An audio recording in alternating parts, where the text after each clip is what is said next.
Assalamualaikum warahmatullahi wabarakatuh. Salam sejahtera bagi kita semua. Untuk kali ini di semester 2 kita masih akan membahas tentang teorema Pythagoras.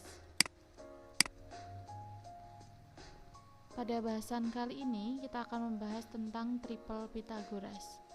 Apa itu triple Pythagoras?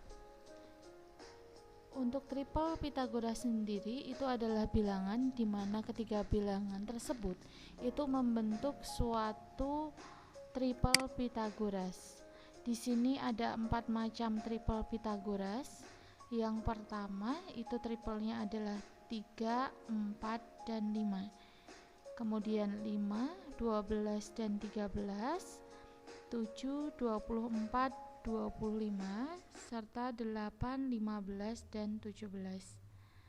Jadi di sini nanti untuk bilangan selanjutnya biasanya itu adalah kelipatan dari keempat tipe bilangan triple Pythagoras ini. Semisalnya di sini ada 6, maka bilangan selanjutnya yaitu 8, kemudian 10. Coba perhatikan untuk di nomor 4. Semisalnya ada bilangan 12 dan 20, maka untuk bilangan yang kedua ini kita bisa cari dengan cara 12-nya kita bagi dengan 3. Jadi ini adalah tipe pertama dengan cara dikalikan dengan 4. Ketika 3 itu kita kalikan dengan 4, maka 5 juga kita kalikan dengan 4, itu hasilnya 20.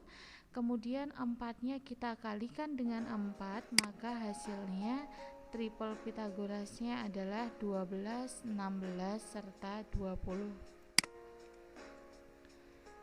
Untuk selanjutnya kita akan belajar tentang perbandingan sisi-sisi segitiga siku-siku yang salah satu sudutnya itu 30 derajat serta 60 derajat.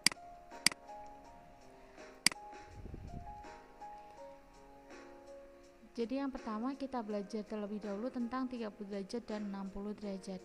Di sini disajikan sebuah segitiga yaitu segitiga A, B, dan C, di mana segitiga tersebut itu siku-siku di A dengan besar sudut siku-siku yaitu 90 derajat. Kemudian untuk sudut yang C di sini 60 derajat dan sudut yang B adalah 30 derajat. Dari segitiga-segitiga khusus ini, apabila diketahui 90 derajat, 60 derajat, dan 30 derajat, maka perbandingan sisi di hadapan sudut itu adalah di depan 30 derajat, yaitu ada garis AC. Di sini perbandingannya adalah 1, sedangkan di depan 60 derajat, di sini ada garis AB dengan perbandingan akar 3. Kemudian di depan 90 derajat di sini ada BC dengan perbandingannya 2. Jadi di depan 30 derajat itu 1, kemudian di depan 60 derajat itu akar 3, dan di depan 90 derajat itu adalah 2. Untuk perbandingan sisi-sisi segitiga siku-siku yang salah satu sudutnya 45 derajat, kita gunakan perbandingan di depan sudut 90 derajat yaitu BC, itu kita gunakan perbandingannya akar 2, sedangkan masing-masing di depan 45 derajat yaitu AB dan AC itu nanti kita gunakan perbandingan 1.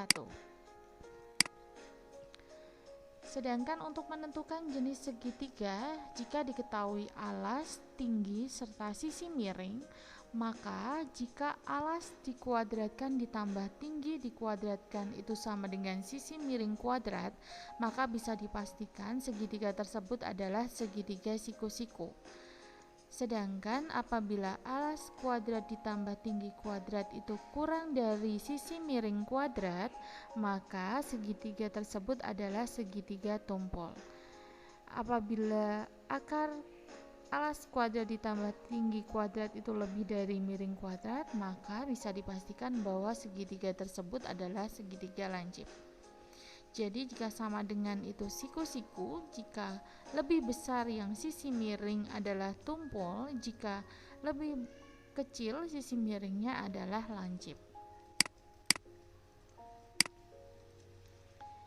Oke, untuk selanjutnya silakan kalian coba hafalkan bilangan kuadrat untuk mempermudah perhitungan kalian apabila ada bentuk pengakaran.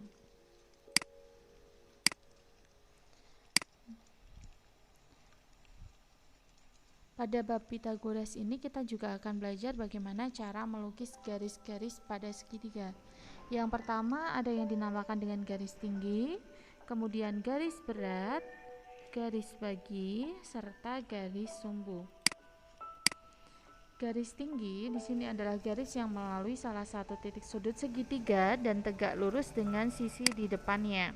Langkah-langkah membuat garis tinggi apabila diketahui segitiga ABC, maka yang pertama kita perlu melukis busur lingkaran pada titik B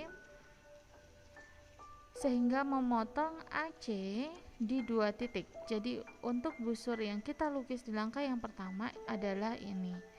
Kemudian langkah yang kedua, dua titik potong, lukislah busur lingkaran dengan jari-jari yang sama. Dari sini kedua titik ini kita buat busurnya. Bertemu di titik potong, kemudian kita hubungkan. Ini yang disebut dengan garis tinggi. Jadi untuk garis tinggi ini tegak lurus dan sudutnya membentuk 90 derajat. Kemudian garis berat adalah garis yang ditarik dari titik sudut segitiga sehingga membagi sisi di depannya menjadi dua bagian sama panjang. Untuk garis berat di sini, ini titik beratnya adalah bahwa membagi sudut segitiga sehingga membagi sisi di depannya ini menjadi dua sama panjang. Jadi Y ke sini itu sama dengan Z ke titik tengah. Untuk selanjutnya yaitu garis bagi.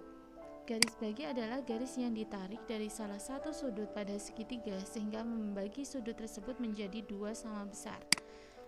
Langkah-langkahnya tertera seperti ini. Jadi nanti kita buat busur terlebih dahulu, kemudian dari titik busur ini kita buat busur kembali. Dari sini juga kita buat busur dengan jari-jari yang sama. Setelah kita dapatkan titik potongnya, kita tarik garis dari titik A ke perpotongan busur nomor 2 dan 3. Jadi untuk garis bagi di sini membagi sudut sama besar. Untuk garis sumbu adalah garis yang membagi sisi segitiga menjadi dua bagian yang sama panjang dan tegak lurus pada sisi tersebut. Jadi ini membagi garis dua bagian yang sama panjang dan tegak lurus. Caranya lukis busur di titik K, kemudian dengan jari-jari yang sama kita buat busur di titik M. Setelah itu kita tarik garis dari perpotongan kedua busur, maka ini membentuk garis sumbu.